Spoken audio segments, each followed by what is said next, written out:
Most games live inside their code. They begin and end within the controlled digital window or full screen. But a few just don't stay put. Today I'll be exploring the genre that I have coined file surfers. Games that move through your physical computer as a narrative space, that create levels out of directories, write messages into your folders, or alter the files themselves in order to progress. They're a hybrid of part ARG, part simulation, and part psychological experiment, all to break the illusion that the computer is neutral. The window or full screen display has always been the unspoken border of digital play, the digital box that you can minimize, pause, or quit at any time. The rules of the game stay inside this box, and you, the player, stay out. Everything within is fiction, and everything outside is real.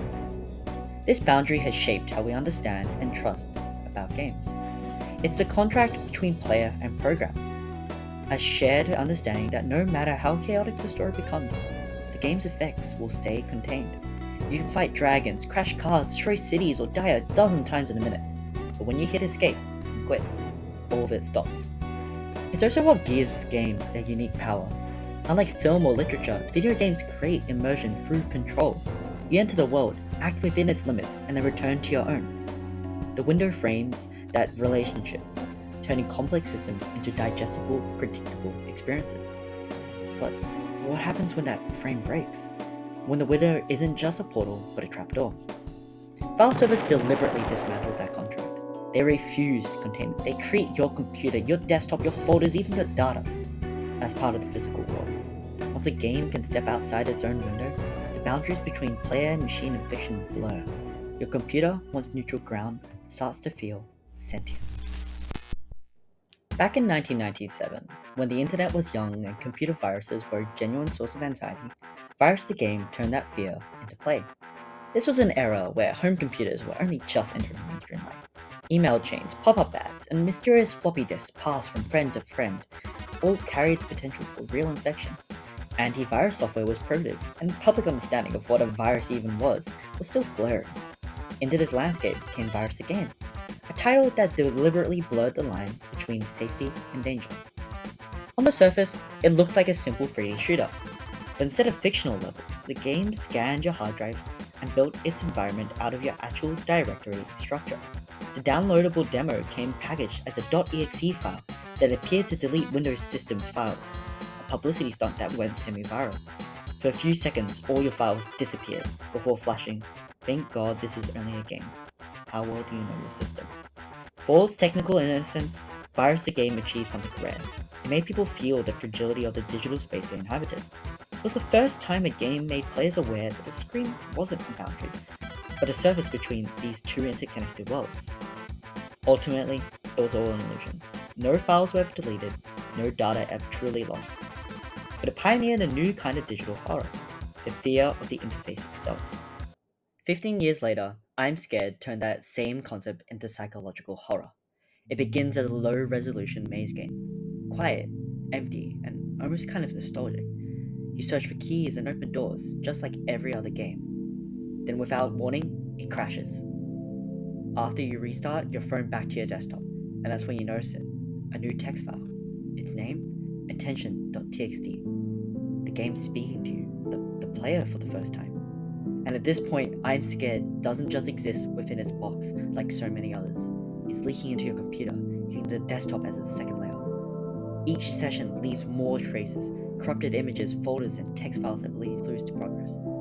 At one point, the game seemingly ends, and you think it's over, but it leaves a cryptic line. "I have a lot of names. One of them is her." The next time you reopen the game, it tests you, refusing to open unless you type "her" into a pop-up prompt. But one of the most striking achievements you can get happens at a metro station. You arrive and can see the train schedule and your current time, but you've just missed the train.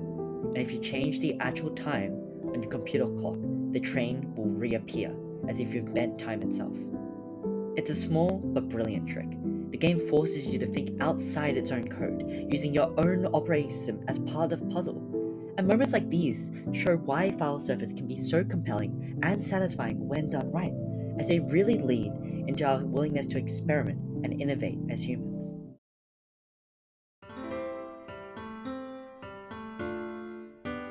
Doki Doki opens like a harmless dating sim. Soft music, bright colors, and dialogue boxes filled with high school small talk. But about halfway through, it begins to collapse.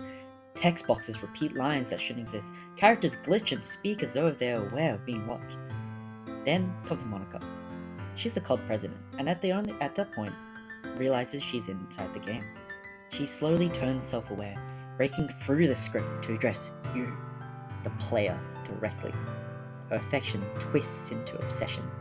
One by one, she deletes the other characters' files, leaving only herself, an empty room, and the one she's looking at. If at this point you decide to delete Monica from the game files, she'll glitch out, become disembodied, and angrily express her disgust. However, in the secret ending, when you delete Monica's character file before starting a new game, another character will realize she's trapped and forces the game to close and delete all character files. If the player opens the game again, a black end screen appears, followed by a grey-scaled screen of the character hanging herself. The file deletion becomes the narrative plot point. Zach Gage's 2009 art project, Lose Lose, takes the file surfer concept to its extreme. At first glance, just like all others, it looks simple. A minimalist Galaga-style space shooter. You control a small ship, destroy incoming enemies, and collect points. But there's one crucial twist. Every enemy represents a random file. Each time you shoot one, that file is deleted. Not symbolically, not simulated, actually removed from your hard drive.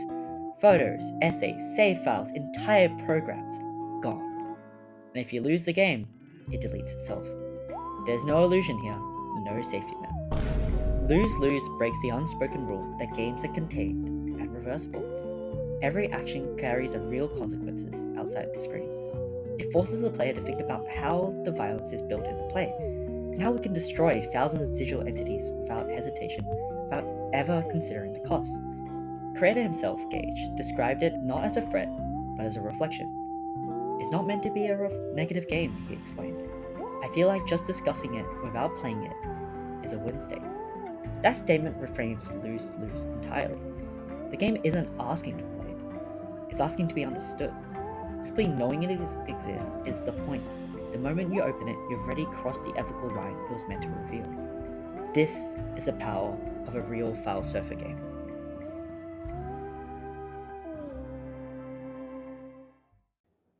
So why do file surfers continue to fascinate us, and where is it heading in the future? These games are so intriguing because they treat the computer as more than a neutral container. They turn it into the primary narrative space. They dissolve the boundary between fictional and the functional, and suddenly you're not just controlling a character, but you're maintaining the story's existence on your own system. That small shift makes everything feel personal. When the game speaks to you, it's not through a dialogue box, it's through your folders, your files, and your desktop. The computer stops being the background tool, it becomes part of the fiction itself. And so as our devices grow more integrated with our daily lives, the idea of software that lives on your system, that learns, adapts, and responds in real time feels less like science fiction and more like the next step in gaming. File surfers hint at a future where games evolve beyond the developer's code. A future where the story isn't pre-written but shaped dynamically by the player's digital footprint. The documents they create, the spaces they visit, and the data they leave behind. So far, most examples of this genre have used that intimacy to unsettle, to make us feel watched or vulnerable. But the same technique could also be used to create living narratives, games that grow alongside you, learning your habits, your style, even your tone. In that sense, file surfers may be the early prototypes for a new storytelling form, where the program becomes a co-author, not just a platform to be played on. Once a game starts learning from you, not just about you, it blurs the final boundary between play and identity. And in the end, this genre begs the question, how much control are we willing to give up for the sake of experience?